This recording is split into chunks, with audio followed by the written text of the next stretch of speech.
Գաղտնի բաժնում դրված է մի թղթածրար, որտեղ կան խայտառակ արձանագրումներ, որ 18 թվականին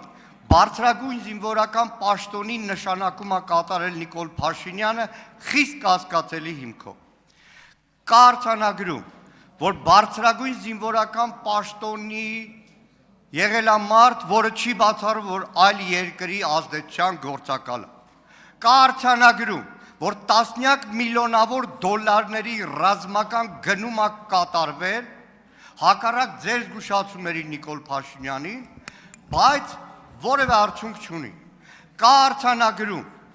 որ տասնյակ միլիոնավոր դոլարների հոբ համակարգ գնվել, որը անարդյունավետ է եղել, միակ դեպքն է, որ գլխավոր դատախազություն այդ ժամանակ գրություն եք ուղարկել, չկա հետևանք։ Ուզում հասկանամ, անկախ եմ բանից, այդ քննիչ հանձնաժողովի զեկույցը մտել է ուժի մեջ, չի մտել, բայց այդ ամեն ինչը գրած է